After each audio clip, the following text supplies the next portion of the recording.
മിന്നുകെട്ട് ഭാഗം 14. രചന അവതരണം ദിവ്യരാജ്. അമ്മാളു, നീ എന്തൊക്കെയായി പറയുന്നേ? ജോച്ചായനോ? അതാരാ? എഡ്ഡി ചോദിച്ചുകൊണ്ട് അവളുടെ അടുത്തേക്ക് ചെന്നു. ഇവരൊക്കെ ആരാ അച്ഛേ? എഡ്ഡിയെ ഉറ്റുനോക്കിക്കൊണ്ട് ചോദിച്ചവൾ. അവളുടെ ആ ചോദ്യം കേട്ട് തറഞ്ഞു നിന്നുപോയി എഡ്ഡി. നെറ്റിയിലെ മുറിവിലും കയ്യിലെ പ്ലാസ്റ്ററിലും ഒന്ന് തലോടി അമ്മു. വല്ലാത്ത വേദനയുണ്ട്. കണ്ണുകൾ നിറയുന്നുണ്ടായിരുന്നു അവളുടെ. എന്തൊക്കെയോ ചോദിക്കണമെന്നുണ്ട്. ശബ്ദം പുറത്തേക്ക് വന്നില്ല അവന് അന്നേരം. അത്രമാത്രം ഞെട്ടലുളവാക്കി അവളുടെ ആ ചോദ്യം. മോളെ, ഇവരെ നിനക്ക് ഓർക്കാൻ കൂടി കഴിയണില്ലേ? ഒന്നുകൂടി സൂക്ഷിച്ചു നോക്കടാ. ചന്തു പകപ്പോടെ പറഞ്ഞതും വീണ്ടും രണ്ടുപേരെയും മാറി മാറി നോക്കി. ഇത് ജോച്ചായൻ്റെ അമ്മയല്ലേ, സോഫി ആൻറ്റി? കുറച്ചു നേരം സോഫിയെ സൂക്ഷിച്ചു നോക്കിയ ശേഷം സംശയത്തോടെ ചോദിച്ചു. അമ്പരപ്പ് നിറഞ്ഞു മൂന്നുപേരുടെയും കണ്ണുകളിൽ. അതെ എന്ന് തലയാട്ടി സോഫി. പണ്ട് കണ്ടതല്ലേ ആൻറ്റി, ഒരുപാട് മാറിപ്പോയി. മുടിയൊക്കെ ചെമ്പിച്ചു, മുഖമെല്ലാം മാറി. കൊച്ചുകുട്ടിയെപ്പോലെ അവരെ നോക്കി പറയുന്നുണ്ടായിരുന്നവൾ. ഇവളീ പറയുന്ന ജോച്ചായൻ ഇനി ഇച്ചായനാണോ? അയാളെ ഇവൾക്ക് മുന്നേ അറിയോ? പക്ഷേ എങ്ങനെ? ഒന്നും മനസ്സിലാവുന്നില്ലല്ലോ. കുഴങ്ങി നിൽപ്പുണ്ടായിരുന്നു എഡ്ഡി. അച്ഛേ, എനിക്ക് ജോച്ചായനെയും ഗീതുവിനെയും കാണാൻ തോന്നാ. അവരുടെ മുഖവും പോലെ എൻ്റെ മനസ്സിൽ വരാത്ത പോലെ. ആ ആക്സിഡന്റിന് ശേഷം ഗീതുവിൻ്റെ ജോച്ചായൻ്റെ മുഖം എനിക്ക് ഓർക്കാൻ പറ്റുന്നില്ല. അവൾ പുലമ്പുന്നത് നിറകണ്ണുകളോടെ കേട്ടിരിക്കുക മാത്രം ചെയ്തു ചന്തു, ഉത്തരം പറയാൻ കഴിയാതെ. അമ്മാളു, നിനക്ക് എന്നെ ഓർമ്മയില്ലേ? എഡ്ഡി അവൾക്കരികിലായി വന്നു. അവളുടെ മുഖത്ത് തന്നെ ഉറ്റുനോക്കി പ്രതീക്ഷയോടെ. അവൻ്റെ മുഖത്ത് തറഞ്ഞു നോക്കിക്കൊണ്ട് ഇല്ലെന്ന് തലയാട്ടി. ആരാ നിങ്ങൾ? അച്ഛേ, ആരാ ഇത്? ചന്തുവിനെ നോക്കിയവൾ സംശയത്തോടെ. ഇതാ മോളെ നിന്റെ ജോച്ചായൻ്റെ അനുജൻ. ചന്തു അത് പറയുമ്പോൾ വീണ്ടും സൂക്ഷിച്ചു നോക്കി അവനെ. പക്ഷേ തൻ്റെ ഓർമ്മകളിൽ ആ മുഖം തെളിയുന്നില്ലെന്ന് തിരിച്ചറിഞ്ഞവൾ. ആണോ? അറിയില്ലാട്ടോ. ജോച്ചായൻ എപ്പോഴും പറയാറുണ്ടായിരുന്നു അനിയൻകുട്ടനെപ്പറ്റി. ചിരിയോടെ പറയുന്ന വായാടിയായ പഴയ അമ്മാളുവിലേക്ക് ചേക്കേറിയിരുന്നവൾ അന്നേരം. അമ്മാളുവിൻ്റെ ഭാവമാറ്റം പോലും എഡ്ഡിയെ അമ്പരപ്പെടുത്തി. ഇവള് പറഞ്ഞ് ജോച്ചായൻ ഇച്ചായൻ തന്നാന്ന് ഉറപ്പായി. പക്ഷേ ഇച്ചായൻ ഇന്നേവരെ ഇവളെക്കുറിച്ച് പറഞ്ഞിട്ടില്ലല്ലോ. അതുമല്ല, ഇവൾക്ക് ഇതെന്താ പറ്റിയേ? ഒരുപാട് സംസാരിക്കുന്നുണ്ടല്ലോ. അല്ലെങ്കിൽ ഇങ്ങനെയല്ല, ചോദിക്കുന്നതിന് മാത്രമേ മറുപടി പറയാറുള്ളൂ. അല്ലെങ്കിൽ ഒരു പുഞ്ചിരി. അമ്മാളുവിൽ നിന്നും കണ്ണെടുക്കാതെ നോക്കി നിന്നു എഡ്ഡി. അച്ഛേ, ഗീതു എവിടെ? നമ്മളോടൊപ്പം അവളില്ലായിരുന്നോ? അമ്മ അവളെ കൊണ്ടുപോയോ? ആ ചോദ്യം കൂടിയായതും ഗീതു മരിച്ച കാര്യം അമ്മ അറിഞ്ഞിട്ടില്ലാന്ന് അയാൾ ഓർത്തു. അവളെ വിഷമിപ്പിക്കാതിരിക്കാൻ പേരിന് ഗീതുവിൻ്റെ ഒരു ഫോട്ടോ പോലും അവൾക്ക് മുന്നേ കൊടുത്തിട്ടില്ലായിരുന്നു. ഇതിപ്പോ കുട്ടിയോട് എന്താ പറയാ? ഗീതു മരിച്ചതറിഞ്ഞാൽ സഹിക്കില്ലല്ലോ കുട്ടി. ചന്തു നെടുവീർപ്പോടെ ചിന്തിച്ചു. ഗീതു അമ്മയുടെ കൂടെയാ മോളെ. എന്നിട്ട് ഇതുവരെ അച്ഛയെ കാണാൻ വന്നില്ലേ? കൗതുകത്തോടെ അവളത് ചോദിച്ചതും ഇല്ല എന്ന് നിറകണ്ണുകളോടെ തലയാട്ടി അയാൾ. അമ്മ സമ്മതിച്ചു കാണില്ല അല്ലേ അച്ഛേ? വാശിയാവും അല്ലേ? പക്ഷേ പാവ അവൾ. ഒരിക്കൽ അച്ഛനെ തേടി വരും. എനിക്ക് വയ്യാന്നറിയുമ്പോൾ ഓടിയെത്തും അല്ലേ അച്ഛേ? കുഞ്ഞു കുട്ടിയെപ്പോലെ കണ്ണുകൾ വിടർത്തി. നിർജീവമായ ചിരിയോടെ പറയുമ്പോഴും തന്നിൽ നിന്നും എന്നേക്കുമായി അകന്ന മകളെ ഓർത്ത് കണ്ണുകൾ നിറഞ്ഞു അയാളുടെ.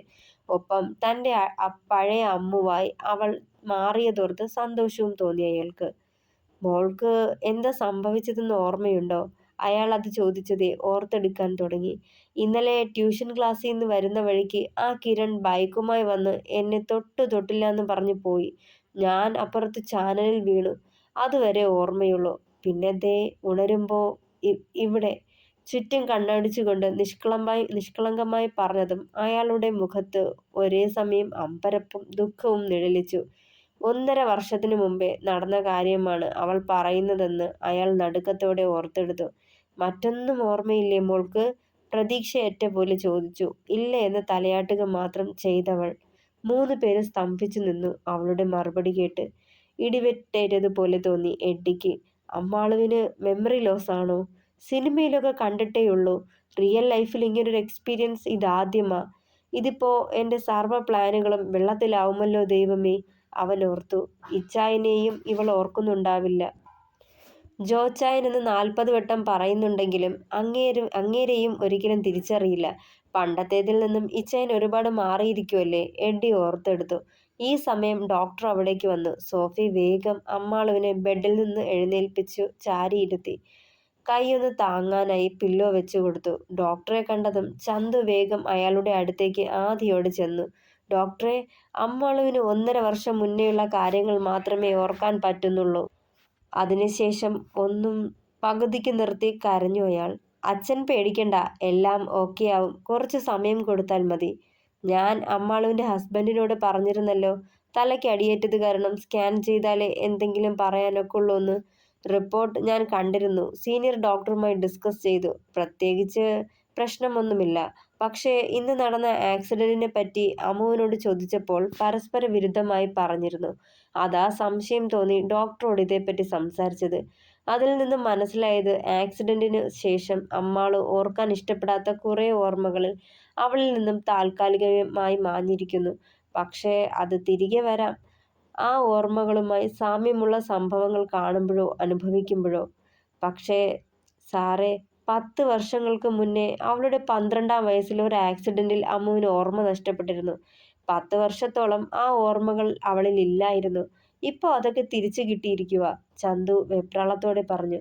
ഒരു ഷോക്കിൽ നഷ്ടപ്പെട്ടത് മറ്റൊരു ഷോക്കിൽ തിരിച്ചു കിട്ടി. എന്തായാലും ഇപ്പോൾ അമ്മാള് കുറച്ച് വീക്കാണ്. ബ്ലഡ് പോയിട്ടുണ്ട്. നെറ്റിയിലെ മുറിവ് ആഴമുണ്ട്. പെയിൻ ഉണ്ടാവും. പിന്നെ കൈക്ക് പൊട്ടലുമുണ്ട്. അതുകൊണ്ട് നന്നായി റെസ്റ്റ് എടുക്കണം. പറഞ്ഞുകൊണ്ട് അവളെ നോക്കുമ്പോൾ കാണുന്നത് കേട്ടതിന്റെ നടുക്കം മാറാതെ ഇരിക്കുന്നവളെയാണ്. അച്ഛേ, എന്തൊക്കെയാ ഇപ്പൊ പറഞ്ഞത്? അമ്പരപ്പോടെ ചോദിച്ചവൾ. അയാൾ ഒന്നും പറയാതെ നിന്നു. അമ്മാള് അതൊന്നും ഓർത്ത് ടെൻഷൻ ആവണ്ട. ഇത് റെയർ കേസൊന്നുമല്ല. ചില സാഹചര്യങ്ങളിൽ ടെമ്പററി മെമ്മറി ലോസ് ഉണ്ടാവാറുണ്ട്. ഒന്നും ഓർത്ത് ടെൻഷൻ ആവണ്ട. ചിരിയോടെ പറഞ്ഞുകൊണ്ട് അവളെ പരിശോധിച്ചു തുടങ്ങി ഡോക്ടർ. ഡോക്ടർ പറയുന്നത് കേട്ട് എഡ്ഡിക്ക് ഭ്രാന്ത് പിടിച്ച പോലെ തോന്നി. അമ്മാളുവിന്റെ ഈ അവസ്ഥയിൽ തന്റെ പദ്ധതികൾ എങ്ങനെ നടപ്പാക്കുമെന്ന് ചിന്തിച്ചു അവൻ. അച്ഛേ, എന്റെ വിവാഹം കഴിഞ്ഞു. ചെക്കപ്പ് കഴിഞ്ഞ് ഡോക്ടർ പോയതും അതുവരെ പിടിച്ചു വെച്ച പോലെ നിറകണ്ണുകളോടെ ചോദിക്കവേ നേർത്തുപോയി അവളുടെ നാദം. പറഞ്ഞുകൊണ്ട് ഇസഹാക്ക് സോഫിയെ ഏൽപ്പിച്ചിട്ട് പോയ മിന്നുമാല അവൾക്ക് നേരെ നീട്ടി അയാൾ.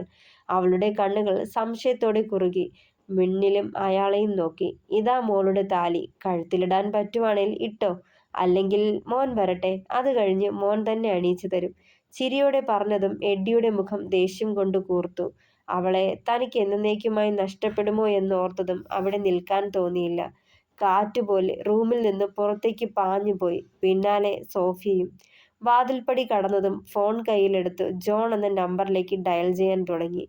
അവൾ ആ മിന്നുമാല കൈനീട്ടി വാങ്ങി. അതിൽ കൊത്തിയിരുന്ന ഇസഹാക്ക് ജോൺ എന്ന പേരിലൂടെ വിരലോടിച്ചു. ആ മുഖം ഓർത്തെടുക്കാൻ ആവുന്നത്ര ശ്രമിച്ചു. പക്ഷെ കഴിയുന്നില്ല. ഏറെ നേരം കണ്ണുകൾ ആ താലിയിൽ കൊത്തിയിരുന്ന പേരിൽ തന്നെ കുടുങ്ങി. അച്ഛേ. അത്രയും നേരം മൗനമായിരുന്നവൾ പതിയെ മുഖമുയർത്തി അയാളെ നോക്കി. ജോച്ചായനാണ് എന്നെ. കരച്ചിലൊടുക്കി അവളുടെ വാക്കുകൾ. അതേയെന്ന് അയാൾ തലയാട്ടുമ്പോഴും അവളുടെ നിറഞ്ഞ കണ്ണുകളിലായിരുന്നു അയാളുടെ നോട്ടം. കരയല്ലേ? പറഞ്ഞുകൊണ്ട് അവളുടെ അടുത്തായി ചെന്നിരുന്നതും അയാളുടെ നെഞ്ചിലേക്ക് വീണ് ആർത്തലച്ച് കരയാൻ തുടങ്ങി. അച്ഛേ, എനിക്കൊന്നും ഓർമ്മ വരണില്ല. ജോച്ചായന്റെ മുഖം പോലും ഓർത്തെടുക്കാൻ വീണ്ടും വാക്കുകൾ പകുതിക്ക് നിർത്തി കരയാൻ തുടങ്ങി. കരയല്ലേടാ, അവനിപ്പോ വരും, കാണാലോ നിനക്ക്. പിന്നെന്താ? നെറുകിൽ തലോടിക്കൊണ്ട് പറഞ്ഞു അയാൾ. വീണ്ടും അവളുടെ വിരലുകൾ ഇസഹാക്ക് ജോൺ എന്ന പേരിനെ തഴുകിക്കൊണ്ടിരുന്നു. അവനെ കാണാൻ അവളുടെ ഉള്ളം വെമ്പി. ഒരുപാട് മാറിയിട്ടുണ്ടാവില്ലേ ജോച്ചായൻ? പണ്ടത്തെ കുഞ്ഞിക്കണ്ണും നുണക്കുഴിക്കവളും ഭംഗിയുള്ള ചിരിയും ഒക്കെ ഇപ്പോഴും കാണുമോ? ചിരിക്കുമ്പോൾ വിടരുന്നു വരുന്ന ആ കവളിലെ നുണക്കുഴികളിൽ താൻ വിരൽ കൊണ്ട് കുത്തിക്കളിക്കാറുണ്ടായിരുന്നു. ചിലപ്പോഴൊക്കെ ഉമ്മ വയ്ക്കും, പല്ലുകൾ അഴുത്തും. എത്ര വേദനിച്ചാലും എന്നെ ശാസിക്കുകയോ ശിക്ഷിക്കുകയോ ചെയ്യില്ല. എൻ്റെ എല്ലാ കുസൃതികൾക്കും കൂടെ നിൽക്കും. ഓർക്കവേ ഒരേങ്ങലടി പുറത്തേക്ക് വന്നു. അച്ഛേ, എനിക്ക് കിടക്കാൻ തോന്നുക, പക്ഷെ കഴിയണില്ല. കൈ വേദനിക്ക. ബെഡിൽ ചായാനായി തുടങ്ങിയവൾ. ഉടനെ അയാൾ പതിയെ അവളെ ബെഡിലേക്ക് ചരിച്ചു കിടക്കാനായി കയ്യിൽ പിടിച്ചു താങ്ങി കിടത്തി. വീണ്ടും അവൾ മനസ്സിൽ അവന്റെ മുഖം ഓർത്തു. ഭംഗിയുള്ള ആ 2 കാപ്പിക്കണ്ണുകൾ തെളിഞ്ഞു വന്നു കണ്ണുകളിൽ. ഡ്രൈവ് ചെയ്യുമ്പോഴാണ് ഇസഹാക്കിന് സോഫിയുടെ കോൾ വന്നത്. ഹോസ്പിറ്റലിൽ നടന്നതൊക്കെ അവർ അവനോട് വിശദമായി പറഞ്ഞു. സോഫി പറയുന്ന കാര്യങ്ങൾ അവനെ ഒരുപാട് സന്തോഷിപ്പിച്ചെങ്കിലും ചെറുതായൊന്ന് നോവിക്കുകയും ചെയ്തു. കോൾ ചെയ്യുന്ന സമയത്ത് അവന്റെ മുഖത്ത് തെളിഞ്ഞു വന്ന ഭാവങ്ങളും സന്തോഷത്തോടെയുള്ള സംസാരവും കണ്ടും കേട്ടും അടുത്തിരുന്ന എബി അവനെ തന്നെ നോക്കി, ഒന്നും മനസ്സിലാവാതെ. എന്താടാ ജോണെ, ഹോസ്പിറ്റലിൽ നിന്നാണോ വിളിച്ചത്? ആരായിരുന്നു കോളിൽ? പെട്ടെന്ന് ചോദിച്ചു. കോൾ കട്ട് ചെയ്ത് ചിരിയോടെ ഫോൺ വെച്ചതും എബി അവനോട് തിരക്കാൻ തുടങ്ങി. എടാ, മമ്മിയായിരുന്നു. എൻ്റെ അമ്മു, അവൾക്ക് പഴയ ഓർമ്മകൾ തിരികെ വന്നുവെന്ന്. എന്നെയാ അവൾ ആദ്യം തിരക്കിയതെന്ന്. ജോച്ചായൻ എവിടാന്നൊക്കെ ചോദിച്ചെന്ന്. സന്തോഷം കൊണ്ട് കണ്ണുകൾ നിറഞ്ഞു അവൻ്റെ. അവൻ പറയുന്നത് കേട്ടതും എബി അതിശയത്തോടെ അവനെ നോക്കി. അതേന്ന് തലയാട്ടി ഇസഹാക്ക്. എടാ, അത് കൊള്ളാലോ. ഒരു ആക്സിഡന്റിൽ പോയ ഓർമ്മ മറ്റൊരു ആക്സിഡന്റിൽ തിരികെ എത്തി. ഇതാണ് പറയുന്നത് ഉർവശി ശാപം ഉപകാരമായെന്ന്. എബി ചിരിയോടെ പറഞ്ഞു. നീ ഹാപ്പി ആയല്ലോ, അത് മതി. അവളുടെ ഓർമ്മകളിൽ നീ ഇല്ലെന്നത് എത്ര നാളായിട്ട് നെഞ്ചിലിട്ട് നീറ്റുമായിരുന്നു. ഇനിയെങ്കിലും അവൾ നിന്നെ മനസ്സ് തുറന്ന് സ്നേഹിക്കട്ടെ. എബി അത് പറയുമ്പോൾ മുഖം മങ്ങി അവൻ്റെ. അത് കണ്ടതും എബിയുടെ നെറ്റി ചുളഞ്ഞു. എന്നതാടാ, എന്നാ പറ്റി? അവൻ്റെ തോളിൽ കൈവച്ചു എബി. ഡാ, കഴിഞ്ഞ 1.5 വർഷത്തെ ഓർമ്മകൾ അവളിൽ നിന്നും നഷ്ടപ്പെട്ടു. വീണ്ടും ഒരു മെമ്മറി ലോസ്. ഞാൻ അവളെ മിന്നുകെട്ടിയതുപോലും ഓർക്കുന്നില്ലായിരിക്കും. വിളറിയ പുഞ്ചിരിയോടെ തുടർന്നവൻ. എന്നെ അംഗീകരിക്കാൻ പറ്റുമോടാ അവൾക്ക്? 12 വയസ്സിൽ ഞാൻ അവൾക്ക് പ്രാണനായിരുന്നു. വളർന്നപ്പോൾ എന്താ മനസ്സിലെന്ന് അറിയില്ലല്ലോ. ഇനി മറ്റാരെങ്കിലും? ദീർഘമായി നിശ്വസിച്ചുകൊണ്ട് പറഞ്ഞു നിർത്തി. ഓ, നീ ഇങ്ങനെ ദുരന്തം പറയല്ലേ. പോസിറ്റീവായി ചിന്തിക്ക് ജോൺ. എന്തിനാ വെറുതെ ആവശ്യമില്ലാത്തത് ഓർക്കുന്നത്? അവനെ കൂർപ്പിച്ചു നോക്കിക്കൊണ്ട് എബി പറഞ്ഞു. അതിനു മറുപടി ഒരു പുഞ്ചിരിയിലൊതുക്കി ഇസഹാക്ക്. ഹോസ്പിറ്റലിലെ മെയിൻ ഡോറിൽ നിന്നും അമ്മാളുവിനെ അഡ്മിറ്റ് ചെയ്തിരിക്കുന്ന റൂമിലേക്ക് നടന്നടുക്കും തോറും ഹൃദയമിടിപ്പ് വല്ലാതുയർന്നു അവൻ്റെ. വാതിലിൽ നിന്നുകൊണ്ട് അകത്തേക്ക് നോക്കിയതും കണ്ടു കണ്ണുകളടച്ച് മയങ്ങുന്നവളെ. അടുത്തേക്ക് ചെന്ന് ചേർത്ത് പിടിക്കാൻ വെമ്പി ഹൃദയം. കാലടികളേക്കാൾ വേഗത്തിൽ മനസ്സ് അവൾക്കരികിലെത്തിയിരുന്നത് ഇസഹാക്ക് അറിഞ്ഞു. അകത്തേക്ക് കാലടികൾ വയ്ക്കവേ കിതയ്ക്കുന്നുണ്ടായിരുന്നു ഇസഹാക്ക്. അവളിൽ നിന്നും നോട്ടം മാറ്റാതെ അവൾക്കടുത്തേക്ക് ചെന്നു. തൻ്റെ പേര് കൊത്തിയ മിന്ന് അപ്പോഴും അവളുടെ കൈക്കുള്ളിൽ ഇരിക്കുന്നത് അവൻ കണ്ടു. ഒന്നും അറിയാതെ ഉറങ്ങുന്ന പെണ്ണിനെ മതിവരാതവൻ നോക്കി നിന്നു. ബാത്റൂമിൽ ഫ്ലഷ് ചെയ്യുന്ന ശബ്ദം കേട്ടതും സ്ഥലകാല ബോധം വീണ്ടെടുത്ത പോലെ ഞെട്ടിക്കൊണ്ട് തിരിഞ്ഞു നോക്കി. ചുറ്റും നോക്കുമ്പോൾ തൊട്ടടുത്ത ചെയറിലിരുന്ന് സോഫിയെ അന്നേരമാണ് അവൻ കണ്ടത്. വല്ലാത്തൊരു ചമ്മൽ തോന്നി. ജോൺ, അവൾ ഉറങ്ങുവാ. നല്ല ക്ഷീണമുണ്ട്. ഡിസ്റ്റർബ് ചെയ്യണ്ട. പതിയെ ഒരുപാട് ശബ്ദം താഴ്ത്തി പറഞ്ഞു സോഫി. അതേ എന്ന് തലയാട്ടി അവൻ പുഞ്ചിരിയോടെ.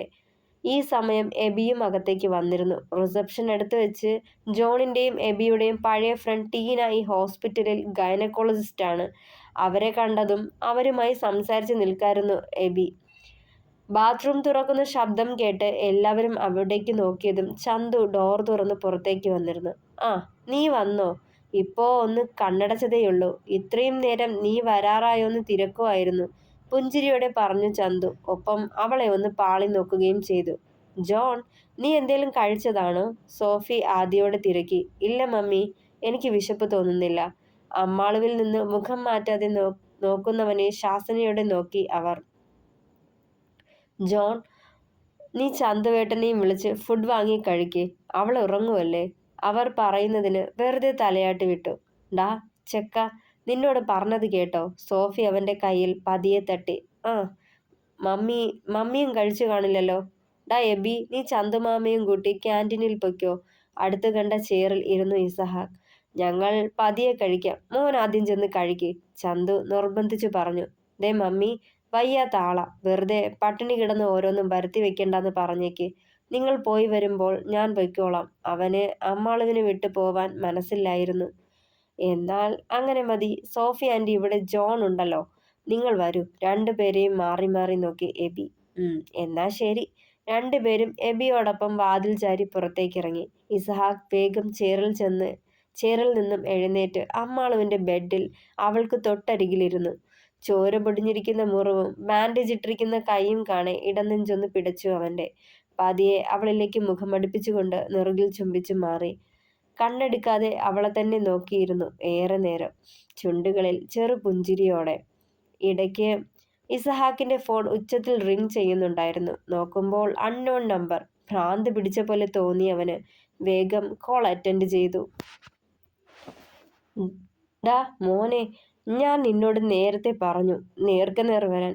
ആണും പെണ്ണും കെട്ടവന്മാർ ചെയ്യുന്ന പോലെ ഒളിഞ്ഞിരുന്ന് പ്രതികാരം ചെയ്യാൻ ആർക്കും കഴിയും, ആർക്കും, അലർച്ചയോടെ പറഞ്ഞു ഇസഹാക്ക്. ഇസഹാക്ക് ജോൺ, ഇങ്ങനെ ദേഷ്യപ്പെടല്ലേ, BP കൂടും. ഒരു നിമിഷം, ഒരേയൊരു നിമിഷം.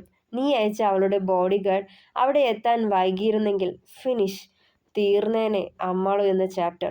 പക്ഷേ ഇനി ഒരു പിഴവ് വരില്ല ഇസഹാക്ക്. ഇന്നവൾ രക്ഷപ്പെട്ടതുപോലെ രക്ഷപ്പെടാൻ ഇനിയൊരു ചാൻസ് കിട്ടില്ല. തീർക്കും ഞാൻ, പല്ല് ഞെരിച്ചുകൊണ്ട് വന്യമായ ശബ്ദത്തോടെ പറഞ്ഞു ആദി. അത് കേട്ടതും ഇസഹാക്കിന് ദേഷ്യം ഒന്നുകൂടി വർദ്ധിച്ചു. അമ്മാളു എനിക്ക് പ്രാണനാ, ഞാൻ ജീവിച്ചിരിക്കുമ്പോൾ അവളെ നീ തൊടില്ല. അതേ ഭാവത്തിൽ ഇസഹാക്ക് പറഞ്ഞു.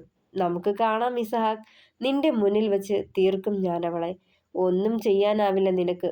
ഒരു പൊട്ടിച്ചിരിയോടെ കോൾ കട്ടായി. ദേഷ്യം വരുതി വിട്ടതും കൈമുഷ്ടി ചുരുട്ടി ചുമരിൽ ആഞ്ഞിടിച്ചു. പിന്നിലായി ഞെരക്കം കേട്ട് ചിരിഞ്ഞു നോക്കുമ്പോൾ കണ്ണുകൾ ചിമ്മി എണീക്കാൻ തുടങ്ങുന്നവളെ കണ്ട് കണ്ണുകൾ വിടർന്നവന്റെ. വേഗം അവളുടെ അടുത്തേക്ക് ചെന്ന് തൊട്ടടുത്തായിരുന്നു. അമ്മു, കവളിൽ തട്ടി വിളിച്ചതും കണ്ണുകൾ വലിച്ചു തുറന്നവൾ. അപരിചിതനായ ഒരാളെ പെട്ടെന്ന് ഇത്രയും അടുത്ത് കണ്ടതുപോലെ ഞെട്ടലോടെ ചാടിപ്പിടിച്ചെഴുന്നേൽക്കാൻ നോക്കിയ അമ്മാളു. ഏയ് അമ്മു, റിലാക്സ്ഡ്, പതിയെ, ഞാൻ ഇരുത്താം പറഞ്ഞുകൊണ്ട് അവളെ പിടിച്ചെഴുന്നേൽപ്പിച്ച് ബെഡിൽ തലയിണ വെച്ച് ചായ്ച്ചിരുത്തി. കണ്ണെടുക്കാതെ പകപ്പോടെ അവനെ തന്നെ നോക്കിയവൾ. എന്താടാ ഇങ്ങനെ നോക്കുന്നേ? പിരികം ചുളിച്ചുകൊണ്ട് ചോദിച്ചവൻ. കണ്ണെടുക്കാതെ അവനെ തന്നെ നോക്കി അവൾ അപ്പോഴും. പതിയെ പതിയെ പിന്നിലേക്ക് നിരങ്ങി മാറുന്നുണ്ടായിരുന്നു അമ്മാള്. എന്നെ മനസ്സിലായില്ലേ അമ്മു? അവളെ നോക്കി മൃദുവായി ഒന്ന് പുഞ്ചിരിച്ചു. ചെറുനോവുണ്ടായിരുന്നു ആ പുഞ്ചിരിയിൽ. അവളുടെ നോട്ടം അപ്പോഴും അവന്റെ കണ്ണുകളിലും മുഖത്തും തങ്ങി. അമ്മു, പതിയെ വിളിച്ചുകൊണ്ട് അന്തിച്ചു നോക്കുന്നവളുടെ കവളിൽ കൈകൾ ചേർത്ത് വെച്ചു. പേടിപ്പിച്ചല്ലോ പെണ്ണെ നീ. ഇന്ന് നിന്നെ അങ്ങനെ കണ്ടപ്പോൾ എൻ്റെ ജീവനാ പോയത്, അറിയോ നിനക്ക്? കവളിൽ പെരുവിരലാൽ തഴുകിക്കൊണ്ടിരുന്നവൻ. അമ്മാളു ആ മുഖത്തു നിന്നും കണ്ണെടുക്കാതെ നോക്കിയിരിപ്പായിരുന്നു. ഞാൻ പറഞ്ഞതല്ലേ പൊന്നെ, ഒറ്റയ്ക്ക് എങ്ങോട്ടും പോവരുതെന്ന്. എന്നിട്ടും എന്തിനാടാ? പറഞ്ഞു നിർത്തിക്കൊണ്ട് അവളെ സൂക്ഷിച്ചു നോക്കവേ തന്നിൽ നിന്നും കണ്ണെടുക്കാതെ നോക്കി നിൽക്കുന്നത് മനസ്സിലായവന്. എന്താടാ? ഞാൻ ഞാൻ ആരാന്ന് മനസ്സിലായില്ലല്ലേ? ഞാൻ, അവൻ പൂർത്തിയാക്കുന്നതിനു മുന്നേ. ജോച്ചായൻ. വിറയോടെ ആ വാക്കുകൾ അവളിൽ നിന്ന് വന്നതും കണ്ണുകൾ മിഴിഞ്ഞു വന്നു അവന്റെ. നറുചിരി ചുണ്ടുകളിൽ വിരിഞ്ഞു. ഞാൻ ഒരിക്കലും പ്രതീക്ഷിച്ചില്ല അവൾ തന്നെ തിരിച്ചറിയുമെന്ന്. പക്ഷേ ഇതെങ്ങനെ? അവൻ ഓർത്തുപോയി. അമ്മു, നിനക്കെങ്ങനെ? പൂർത്തിയാക്കാൻ വാക്കുകൾ കിട്ടാതെ പരതിയവൻ. എനിക്കറിയാം എൻ്റെ ജോച്ചായനെ. എത്ര മാറിയാലും. കുഞ്ഞൊരു ചിരി പടർന്നു അവളുടെ ചുണ്ടുകളിൽ. നിറകണ്ണുകളോടെ അവളെ മുറുകെ പുണർന്നു ഇസഹാക്ക്. അവളെ വേദനിപ്പിക്കാതിരിക്കാൻ പ്രത്യേകം ശ്രദ്ധിച്ചു. നെറുകിലും കവളുകളിലും മാറി മാറി ചുംബിച്ചുകൊണ്ടിരുന്നു, മതിവരാത്ത പോലെ.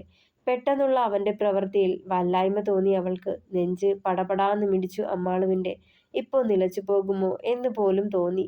എങ്കിലും അവനിൽ നിന്നും കുതറി മാറാൻ തോന്നിയില്ല. വാതിൽ തള്ളി തുറന്ന് അകത്തേക്ക് വന്ന എഡ്ഡി ഈ കാഴ്ച കണ്ട് ഒന്ന് നടുങ്ങി. ഇസഹാക്കിനോടുള്ള കോപം മറച്ചുവെച്ച് പുഞ്ചിരിയുടെ മുഖം മൂടി അണിഞ്ഞു വേഗം. ആഹാ, വാതിലും തുറന്നിട്ടാണോ ഇച്ചായ കെട്ടിയോളുമായി റൊമാൻസ്? പല്ല് ഞെരിച്ചിട്ട് ചിരിയോടെ പറഞ്ഞതും ചമ്മലോടെ ഇസഹാക്ക് അവളിൽ നിന്നും അകന്നു മാറി. അത് പെട്ടെന്ന് അമ്മു, അത് പിന്നെ. കണ്ണുകൾ തുടച്ചുകൊണ്ട് വാക്കുകൾക്കായി തിരഞ്ഞവൻ. ബാ, ഇനി ഒന്നും പറയണ്ട, കാണേണ്ടതൊക്കെ ഞാൻ കണ്ടു. എഡ്ഡി വീണ്ടും കളിയാക്കിയതും പുഞ്ചിരിയോടെ അമ്മുവിനെ നോക്കി. മുഖം കുനിച്ചിരിക്കുക മാത്രം ചെയ്തവൾ. അപ്പോഴും തന്റെ ജോച്ചായനെ കാണുന്ന തിരക്കിലായിരുന്നു അവൾ. ഇച്ചായൻ ഒരുപാട് മാറിപ്പോയി. അന്നത്തെ ആ കൗമാരക്കാരനിൽ നിന്നും എല്ലാം തികഞ്ഞ പുരുഷനായി മാറിയപ്പോൾ ഒരുപാട് മാറ്റങ്ങളും വന്നിരിക്കുന്നു. അല്പം നീട്ടി വളർത്തിയ താടിക്കിടയിലും താൻ അന്വേഷിച്ചത് ആ നുണക്കുഴിയാണ്. തന്നെ ഏറെ മോഹിച്ച നുണക്കുഴി. ആ കാപ്പി കണ്ണുകളും ചിരിയും ഇപ്പോഴും മാഞ്ഞു പോയിട്ടില്ല. തൻ്റെ ഓർമ്മകളിലുള്ള പോലെ തന്നെയുണ്ട്. അച്ഛനൊഴികെ അമ്മു എന്ന് വിളിക്കുന്നത് ഇച്ചായൻ മാത്രമാ. അതൊക്കെ മതിയല്ലോ എൻ്റെ ജോച്ചായനെ എനിക്ക് തിരിച്ചറിയാൻ, ഓർത്തു നറുപുഞ്ചിരിയോടെ.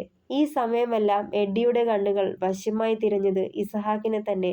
കണ്ണു ചിമ്മാതെ നോക്കിയിരിക്കുന്ന പെണ്ണിനെയാണ്.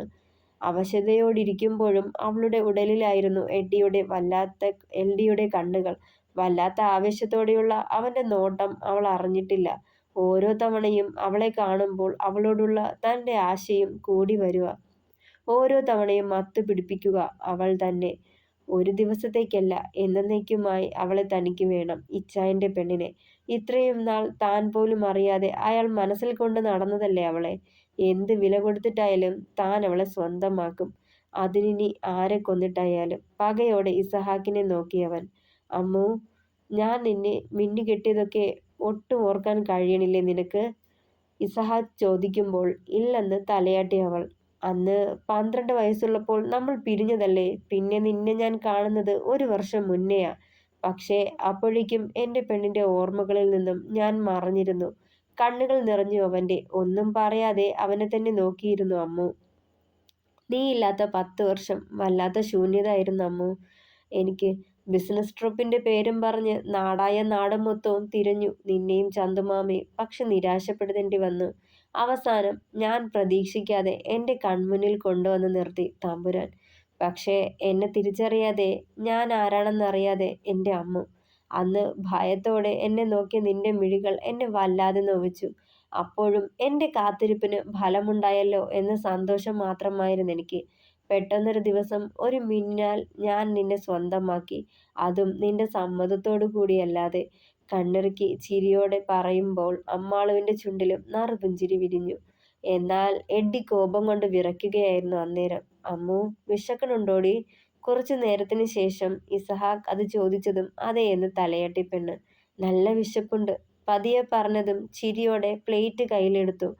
ടേബിളിന് മുകളിൽ വെച്ചിരുന്ന ബ്രെഡിൽ നിന്നും 2 ലോസ് ബ്രെഡ് എടുത്ത് പ്ലേറ്റിലാക്കി. ഒരു ഗ്ലാസ്സിൽ കട്ടനും എടുത്ത് അവളുടെ അടുത്തേക്ക് നടന്നു. തൻ്റെ വലതു കൈയിലും പ്ലേറ്റിലും മാറി മാറി നോക്കുന്നവളെ കുസൃതിയോടെ നോക്കി ഇസഹാക്ക്. ഒരു പീസ് ബ്രെഡ് മുറിച്ചെടുത്ത് അവളുടെ നേരെ നീട്ടിയതും അമ്പരന്ന് അവനെ തന്നെ നോക്കിയിരുന്നു പോയവൾ ഒരു നിമിഷം. വായ തുറക്കമ്മോ. തന്നെ അമ്പരന്ന് നോക്കിയിരിക്കുന്ന പെണ്ണിനെ നോക്കി കണ്ണുകൾ ചിമ്മിക്കാട്ടി. ഞാൻ കഴിച്ചോളാം ഇച്ചായ. അവൻ്റെ കയ്യിൽ നിന്നും വാങ്ങി കഴിക്കാൻ എന്തോ മടി തോന്നി അവൾക്ക്. എന്താടാ ഇത്? ജോച്ചായൻ തന്നാലും വാങ്ങി കഴിക്കില്ലേ എൻ്റെ പെണ്ണ്? അവളിലെ നോട്ടം മാറ്റാതെ ചോദിച്ചു. ഇച്ചായ, ഞാൻ മടിയോടെ പറഞ്ഞുകൊണ്ട് അവനെ നോക്കി. വേറാരുമല്ലല്ലോ, നിന്റെ കെട്ടിയവനല്ലേ അമ്മു.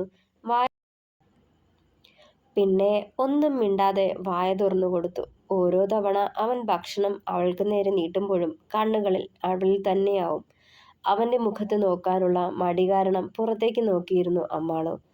പണ്ട് ജോച്ചായനെ നോക്കാനും കാണാനും ജോച്ചായനൊപ്പം കളിക്കാനും തല്ലുകൂടാനും ഇച്ചായനെ കെട്ടിപ്പിടിക്കാനും ഉമ്മ വയ്ക്കാനും ജോച്ചായൻ്റെ തോളിലേറാനും ഒന്നും തനിക്ക് ഒരു മടിയും തോന്നിയിട്ടില്ല.